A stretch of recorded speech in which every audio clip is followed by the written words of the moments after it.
I'm saying? See, this information will shut the church down. From 300, let me repeat that. From 300 BC to 325 AD, it was a 600 to 700 year time span. We seen within that time span a man, an emperor that wrote a letter saying that Serapis folk is Christians. Y'all follow what I'm saying? Because see, Christians wasn't even called Christians at first. They was called some of the way and stuff like that. So all these stories you hear about people getting persecuted for Christ's sake, you have to ask yourself now, which Christ was they talking about? See, there was a lot of bloodshed going on because people had different doctrines. They had different beliefs about the nature of Christ. Not a particular Christ, but Christ in general. Are y'all following what I'm saying? Yes, sir. So what happened was, over a 600 or 700 year time span, from 300 BC all the way to 325 AD, one emperor came along and he said, you know what? This whole little confusion about this God over here, and this God over here, and this God over here, and y'all all calling him Christ because all of them supposed to be the anointed one, all of them supposed to be the chosen one, Serapis, Jupiter, and then by this time, finally, Jesus stepped on the scene. Constantine. Hand me the picture.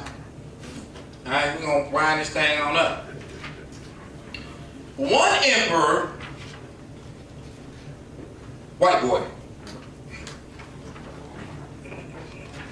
came on the scene. Y'all follow me? If you notice, I have his time at the bottom. And 272 to 337 AD. Y'all follow him? Oh, yeah. Alright. Try to be with me now. We almost done. Alright? Now,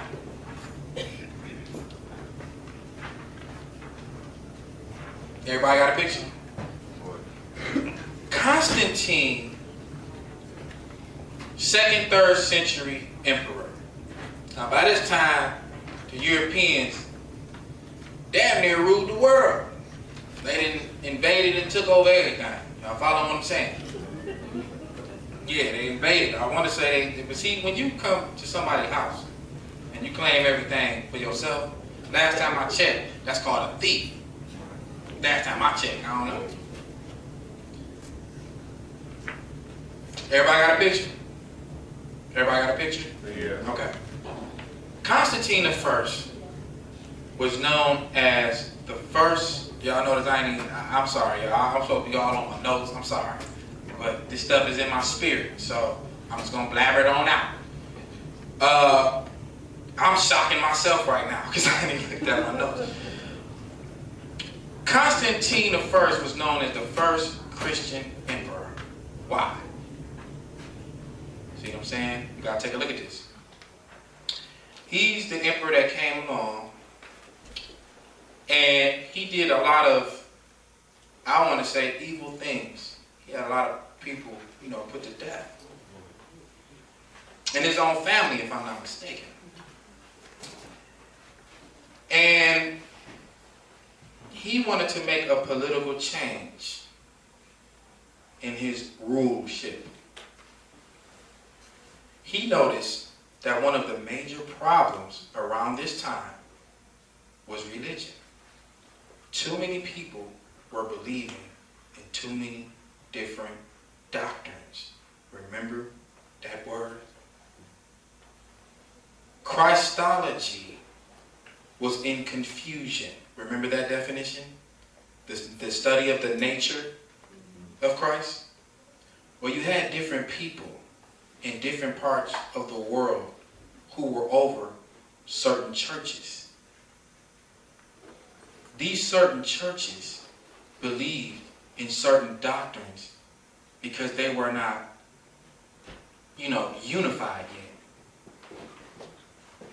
Remember, I gave you the definition of ecumenical? Well, Constantine had to convene or put together an ecumenical council, a council that had one established doctrine, because the doctrines that were different from each other were causing bloodshed. Constantine said, I can't rule in folk killing each other for what they believe. I just can't do it. How do I get the people who we ruling over, Africans, and my people, who I'm trying to place in power, how do I get them to be unified? Something has to change. Because this spiritual thing, even though I don't really care about it, is causing a big problem. Because remember, Constantine ain't start off no Christian. All of a sudden, Constantine woke up one morning and said, you know what? I think I'm going to be a Christian. Kid you not. Go look it up if you don't believe me. Just all of a sudden, he just, the greatest apostle of all time. So, what he did was this. The Council of Nicaea was convened in this part right here, what we talked about. Right above where Paul had his transformation. Y'all following me? Right. Later on in time, Turkey. He said, you know what? I got bishops on the East Coast. I got bishops on the West Coast. I got bishops south and north. And they all believe in something different about this Christ. Matter of fact, they believe in different Christs. Some over here talking about Serapis. Then you got the black folk talking about Osiris and Haru. Then you got somebody, now this new Jesus thing that popped up. We got to put a stop to this. So what he did was, now remember, a lot of these cats was getting their butt kicked. A lot of these bishops and people who believed in any type of spiritual anything, they were getting their butt kicked at this time. They wasn't friends with Constantine. They were scared to believe in what they believe in. So when Christians talking about they was persecuted back in the day, which Christian you talking about? You can't just tell me Christians was persecuted back in the day and don't tell me which Christ they were getting persecuted for. Because if you look at things from a historical standpoint, there were different Christs. Y'all follow me? Now, Constantine said this got to stop. So all these bishops that I got, because I'm the man and I can do this, we're going to have a meeting. So what happened was he became friends with the different bishops, including the black ones. Now at this time you had what you call the Coptic church. The black folks who accepted the European way of spirituality. He said, you know what? There was a dude named Pope Sylvester, sellout preacher. Constantine came in and said, hey man, listen. Your people, when I say Christ, they thinking about a totally different God. My people, when they say Christ, they thinking about a totally different God. And what we gonna do? Well, I tell you what, you give me this money over here, and I'll try to convince my folk that what you saying is the truth. Sound familiar? A lot of preachers today. Y'all follow what I'm saying? So he said, cool. So if you go look this up, the donation of Constantine, go look that up. The donation of Constantine. Alright? This was before the Council of Nicaea. Constantine said, I'm going to put a stop to this. So what I'm going to do is I'm going to get these people and we're going to meet in Nicaea, which is located in Turkey. That's why I gave you that map. Right above the spiritual capital, Egypt. Y'all follow me? So, this conference went on for about 2 months and 12 days. They couldn't make up their mind what, the established nature of Christ. Because you had a black man from Libya, everybody say a brother named Marius. He was one of the bishops. He said what they were trying to do is they were trying to say that this image of Serapis and Christ was God, basically.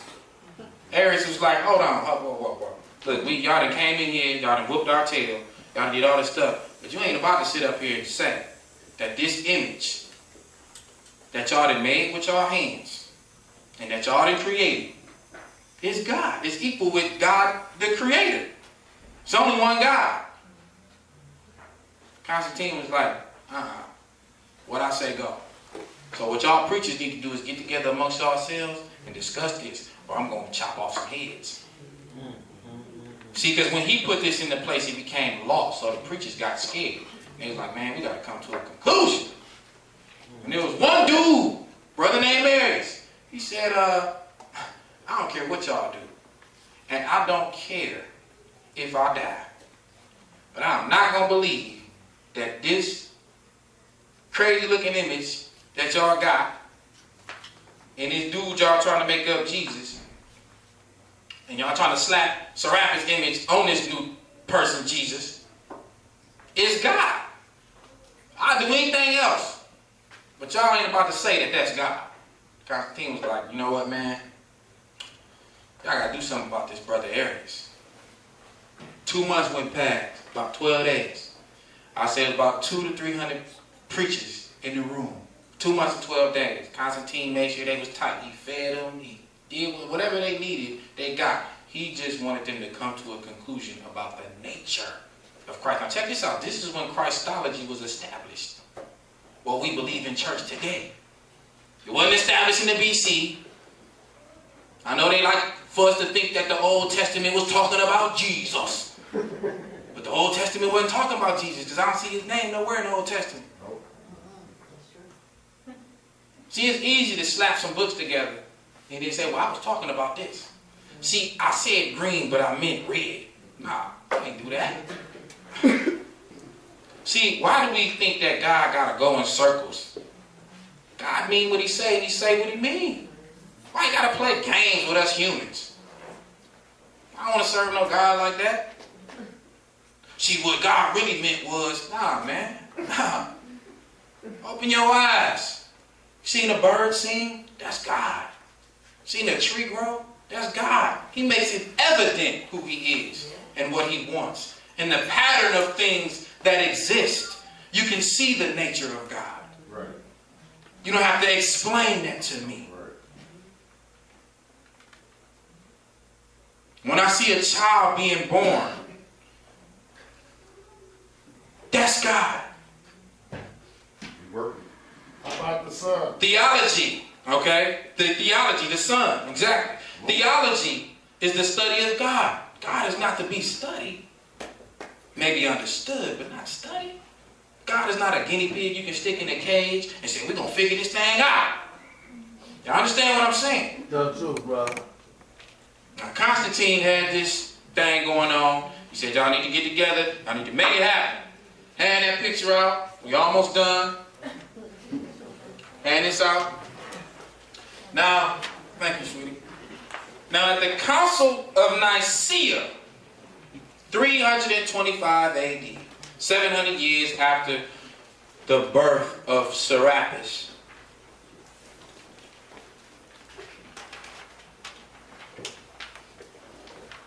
y'all with me? Oh yeah, we right here, brother. These priests got together. Now, check this out while she passing that out. I want to keep in mind that these priests and bishops they were new to this spiritual way of thinking. Don't think they've been doing this for a long time. So when I talk about ecclesiastical dignitaries of that time, I'm talking about people that was new to any type of spiritual way of thinking. That's why I said earlier, how you going to be a doctor, you know, when you come and invade folk that's doctors? But you wasn't a doctor before that, but now you a doctor and you the best doctor. You can't do that. That ain't how it works. What was you before that? You can't come out of a cave in darkness and don't know how to plant no food and don't know how to do this and don't know how to do that, and then all of a sudden you find these new people that got all this stuff, and then now you the physician of the year. Now you the scholar of the year. Now you know everything about God. Well, this is the major intellectual, spiritual conflict that I had mentioned earlier. This did not happen until a certain group of people had a political agenda. I am showing you the who, the what, the where, the how, and the why right here. This is actually a document that's in a museum also. The Council of Nicaea, these bishops got together, and this is what they did. Y'all following what I'm saying? The brother named Arius wasn't feeling it. He brought his ecclesiastical dignitaries to the meeting because he wasn't there, but he had his people show up. And then the people who wanted to say that this image was God showed up.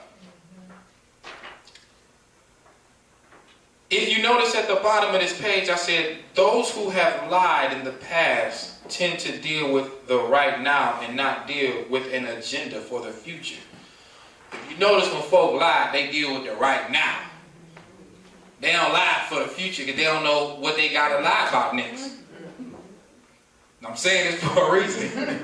They don't know what the Neo said. When you sneak, when I was a kid, I used to sneak out. Mama, where you been? I was over Johnny's house. Well, what was you and Johnny doing? We went to the movies. You know what I'm saying? I gotta make up the lies as I go along because I don't know what she gonna ask me next.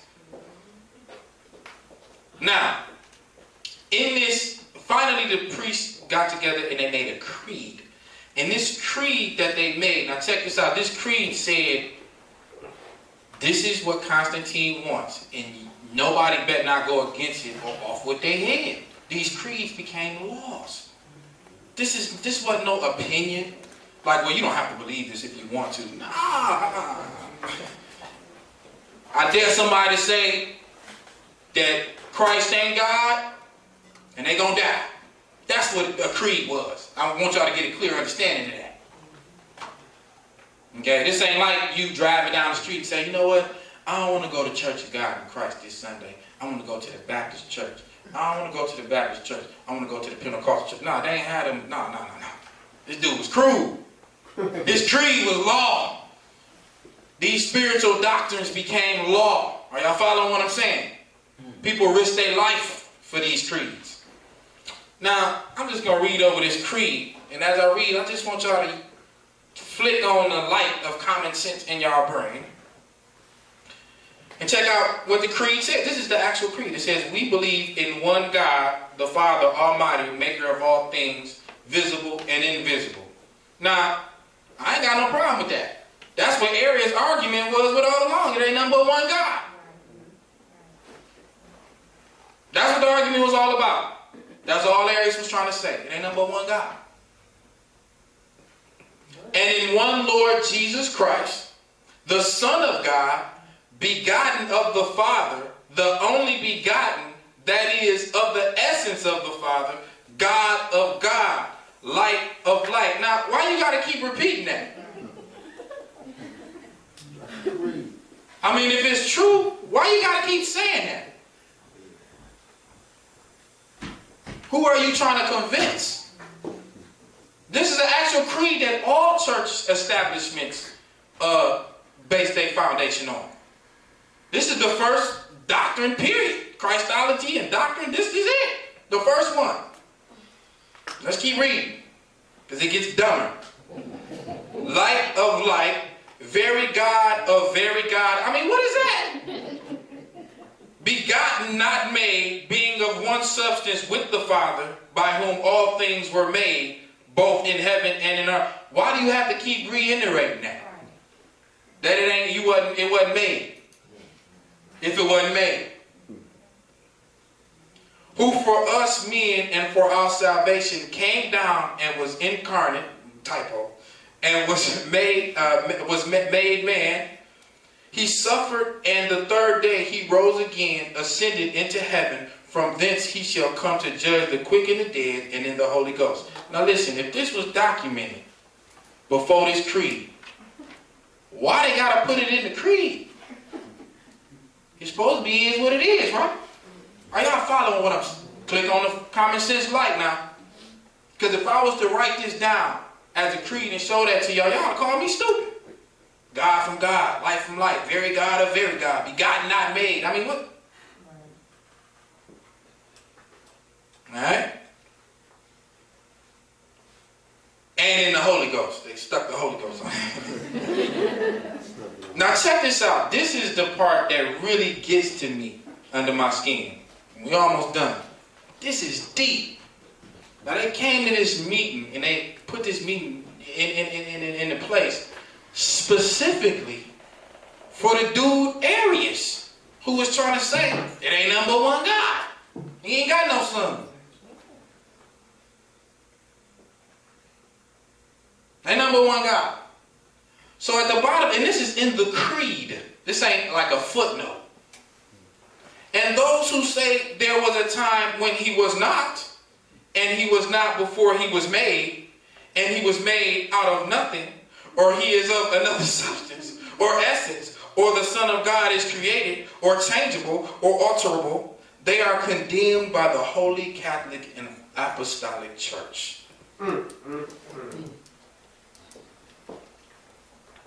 Now, don't take my word for it, ladies and gentlemen. Go do your own research. I presented to you artifact after artifact, knowledge upon knowledge, as best as I knew how, to show you what time it is. This is a creed that was established. Every church doctrine was based on this creed. Go look it up. Check it out. Do your research. Over and over and over and over and over and over again. Y'all follow what I'm saying? Check it out, please. Now, in conclusion, my loved ones, because y'all probably don't love me no more. We love you. Look, I'm just trying to tell the truth, ladies and gentlemen. Maybe put down in Christ. Now, check this out. Let me break something down. I don't have a problem with anything anybody believes. The beauty of believing, it's okay. I mean, what would we be if we couldn't believe? Y'all understand what I'm saying?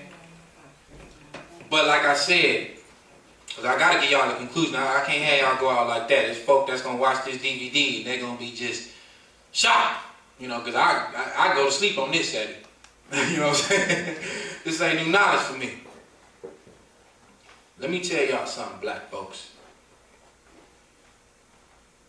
Find out who God is before he was the God that you know about.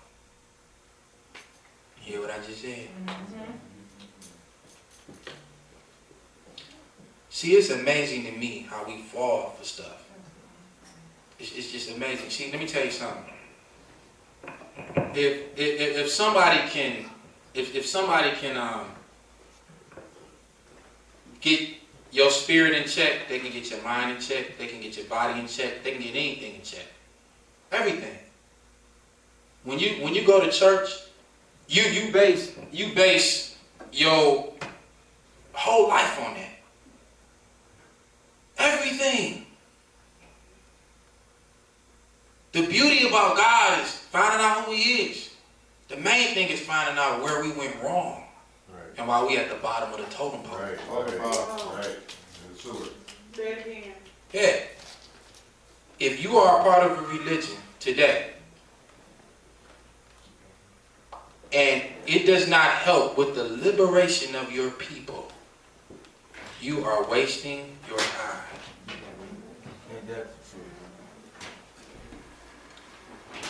This is not the only thing I'm going to have like this. We're trying to have this every month. I'm not going to turn this into no church. I'm going to turn this into facts. That's what it is. Because I like folk to come from church or from the mosque or from the synagogue so they can go present their preacher with this stuff, or their imam, or their rabbi. And they can say, well, what's up with this? I have no college degree. don't need one. But I have a hunger for God. Right. And when you have a hunger for God, you want to find out who he is. You get to doing a little research. But when you go to church and you sit up and you think you're going to make it to heaven and you got it all figured out because you saved, something ain't right. And then after church you go eat real good and your stomach get full and you know, and you think you got it made. Man, it's folk in your congregation, they need money, they suffering, they need emotional attention, they need, you know, but see, you cannot base your life on something that's not real. It's going to fall every time. The first thing an architect says when he's building something is, how is the foundation? If the foundation is not solid, eventually it's going to fall.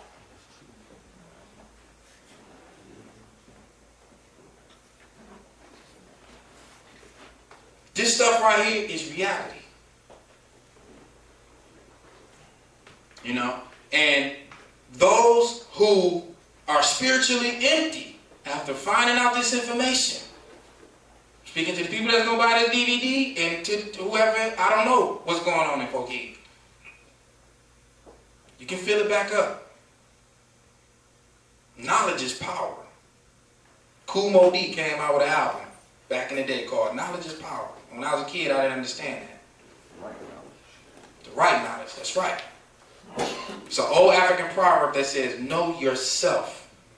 If I was a pastor of a church, I would make sure that everybody in my congregation knew who they were first before you found out who Jesus Christ is. That's common sense.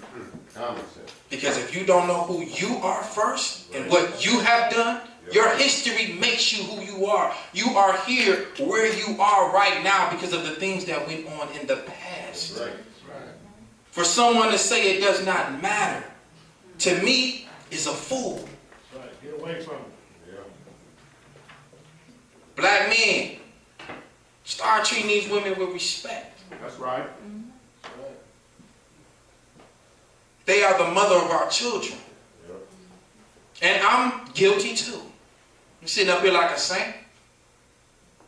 When you have been Europeanized for so long, it takes a while for that to get out your system. You're blind to the truth. Being a Mac and all that, that's European way of thinking. Right. You're going to Mac somebody. Yeah.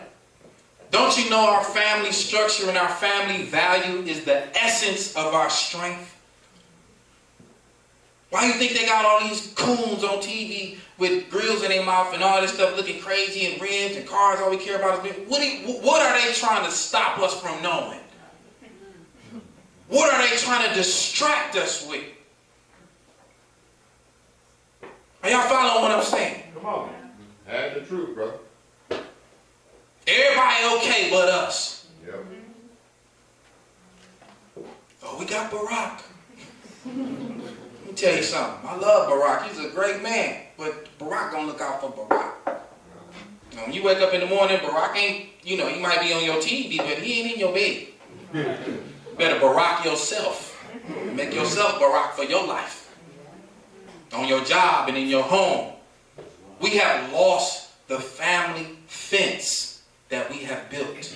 Go do your research on ancient African history. A mother, a father, and a child was our strength. That's where you're going to find God. And that's the only way we're going to rebuild this thing. Is if we build up our families first. Are y'all following what I'm saying? Wake up. Wake up. I got a fingerprint. Everybody got a different fingerprint. So everybody's experience with God is going to be different. When somebody say, this is how your experience with God should be, and that's it. That ain't even how the pattern of life is set up. God blessed you with your own fingerprint. Because if I shoot somebody and they get my fingerprint, they ain't going to get your fingerprint. Every prophet in the Bible had a different story and a different task. Who am I to tell you what your experience with God is? But in order to have a clear analytical understanding of an experience with God, we must first face reality and find out what that is. So we can get a clear view. So when God comes into us, we can see him clearly. If I hand you a foggy glass of water, you ain't going to drink it. But if you're thirsty and I hand you a clear glass of water, you might think about drinking it even though you don't know. But if I hand you a foggy glass of water, you're like, oh no, I ain't drinking that, Doc. I don't know what you did put up in there. Get a clear understanding, man. Before you even find God, learn these facts first. You got to know what happened on this earth before you try to find out what's going on in heaven. We try to get to heaven first. Well, I'm saved. Hey, that's beautiful you saved. God bless you. You better save yourself. Let's deal with the here and the now. Right. Not the pie in the sky. Because the children is dying now. Black women dying of AIDS now. Niggas is getting locked up now. Right. They say about 2020, at the rate that it's going, it won't be no black men left. They all gonna be locked up or they gonna be gay. At the birth and death rate. By 2020. Or have AIDS. Yeah, or got a disease. What that tell you? What's going on? Endangered species. I mean, what's really going on? And question and answer. I ain't gonna leave. I got my water right here. I'm good. Question and answer. Anybody got any questions? I don't know everything, but you know the stuff that I do know. I'm gonna try to, you know. Anybody got any questions? Right quick. Ladies first. Go ahead. I had studied with the more science temple, and they said the Council of Nicaea is where the Caucasoid introduced himself to the religion, and that's why they had to come up with the Council of Nicaea to humanize him, and that's where he got humanized.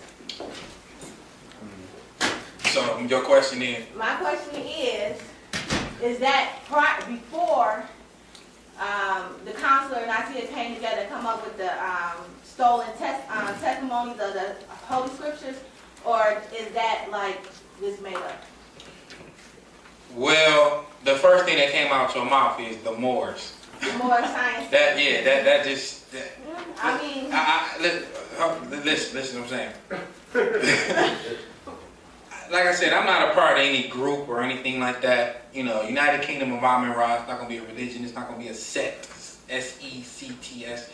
It's not going to be none of that. It's just me trying to... Yeah, you know, I have nothing against the Moors, but you got to watch the word I use, philosophy. See, what you said to me just now is a philosophy.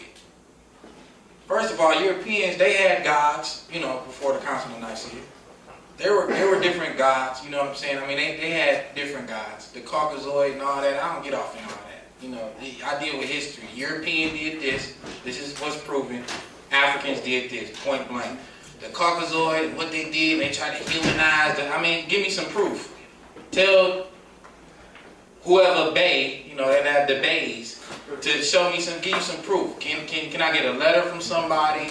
Can I get a bone? Can I get, you see what I'm saying, sweetheart? So I don't believe that.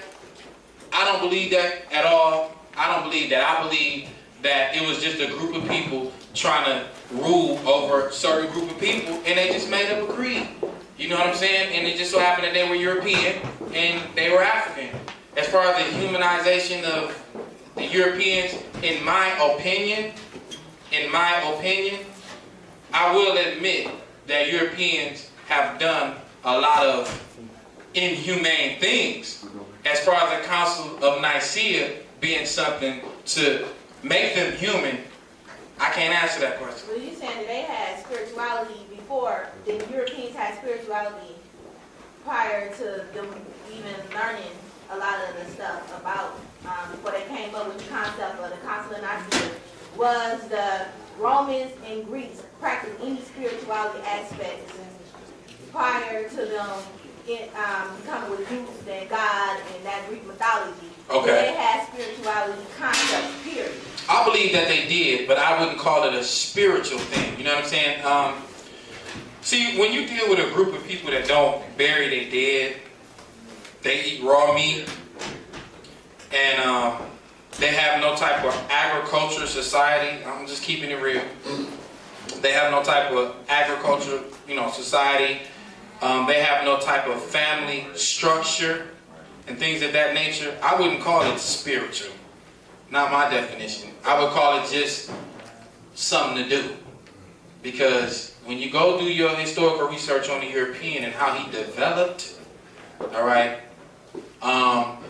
civilization did not wasn't even in his realm of living until he came across us. So I'm saying Okay, so you agreed that the Caucasians were grafted, which means they didn't come from the same light that we came from, as far as our understanding of spirituality. Most definitely. Grafted? Most definitely. But the thing is, like I said, it's a difference between a political agenda and an understanding. We just read the Council of Nicaea. I mean, just to let you know, that don't sound like an understanding to me. You see what I'm saying? That sounds like just something somebody made up. You know, just to put some political, you know, enforce some political power. So, as you know, to get back to your question, I don't know if that's what made them human. I mean, to me, a lot of your... Not human as far as physical form, like human characteristics, because you said they were savages. Oh, I see what you're saying. You mean as far as a moral system? Yeah, they didn't have any concept of human nature, sort of. I believe that some Europeans developed some type of moral system through that. I mean, good people are going to fall through the cracks. You know what I'm saying? Like, you can have a bad agenda. I mean, it happens in church all the time. You can have a bad agenda, and then, you know, some good people fall through. You know what I'm saying? Like, you got good cops, you got bad cops. You know, they both train the same way, but one might turn out bad, one might turn out good. You know what I'm saying? So, that's possible. But, I don't know. It's more that went on. You know, because you got the Council of Nicaea, then you got another council, then you got another council. I mean, at what point in time did they make this transition of goodness? You see what I'm saying? Because I just talked about one council. You see what I'm saying? It was a whole bunch of them from 325 AD to 1870 AD. That's a long time. So you talked about pretty much the first one. Exactly. Exactly. Sure. But did I answer your question, though, sweetie? You gave me a little concept of it, but I still got it. Okay, go look it up, because when you talk about, you know, I mean, just like good example, when we was enslaved, they thought we were subhuman. That's what they called us. That's what gave them the right. The Pope said the reason why you can enslave these people is because they were subhuman. Yeah, but that was false. I'm just saying the European by nature. I'm going by the nature Right. of the European. There's no history of the nature of the human being. Caucasian people, whether they be Caucasoid, Assosex, have the spirituality and humanity and respect for human nature. Now, You're right about that. Is it a history of that by their nature, not by what they learned, by their nature, where they... Oh, there's definitely a history of that. But see, this is the whole thing. When you have that type of nature, this is just me talking, okay? This ain't a fact. I believe that when you have that type of nature, ain't no creed or nothing can change you when you got that type of nature. So you believe they naturally are... Yeah. I hate to say that, but if we look at history, that's what history says.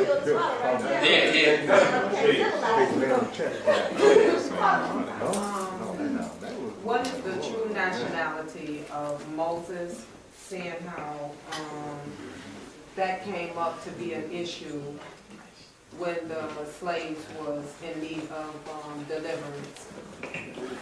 What was the true nationality of Moses?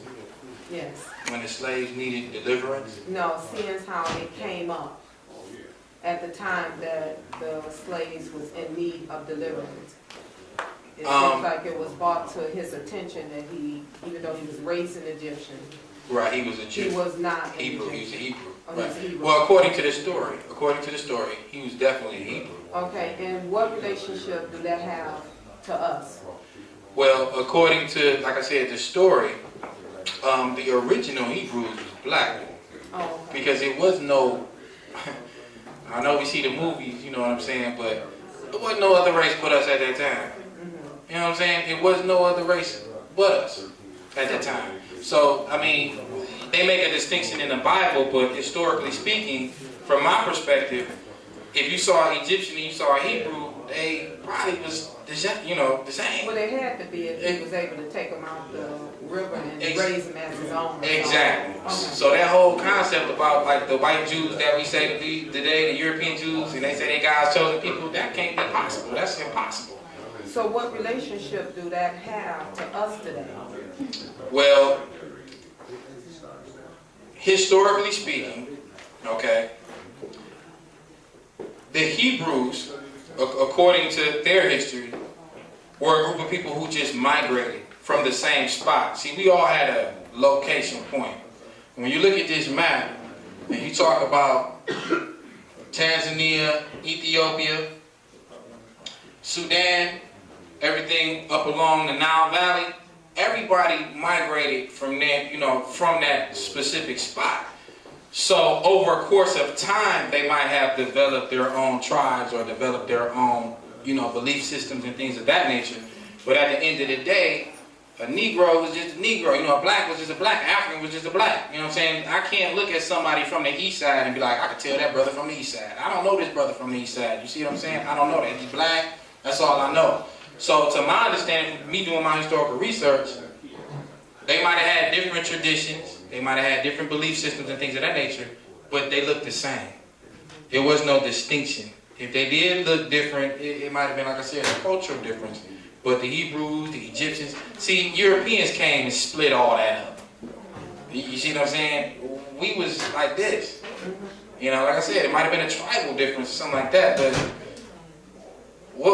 why would we have to distinguish each other from ourselves? That don't make sense. You don't do that in your house. You know, you don't do that in your family. So that's just how I feel about the situation. From me doing my research. I'm basing this information on a book. It's termed Stolen Legacy. I think the author is George M. James. George M. James. Yes.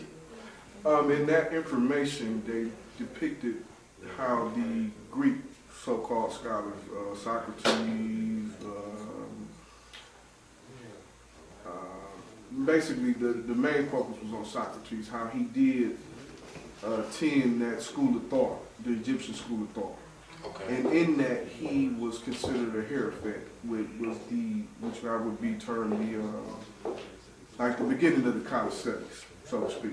Okay. In that body of information, my question was, historically, how can I pinpoint that information to be exact, not just basing it on that particular book? Well, I hear what you're saying. Any book that you read, you're going to have to go find what you call artifacts to back up what you're saying. It's George M. James, he's good. Yeah. I mean, he's the man. But what we tend to do sometimes is read books and still don't go do our own physical research on certain things. We just tend to do that by nature, or we don't have time, or whatever the case may be. The best thing I can say to you, which he's still on point, because if I'm mistaken, he got killed for that book, didn't he? Yeah. So I mean, he was on point. He had his facts down, but you still want to go back. And what you want to do is just, what I do is, man, I take a book, and what I do is, I look up certain words, and I might just Google it or get on the internet, and then once I do that, and they show me an artifact, that's what I'm looking for. When everybody looks for something different when they're doing their research. When I do my research, I look for artifacts.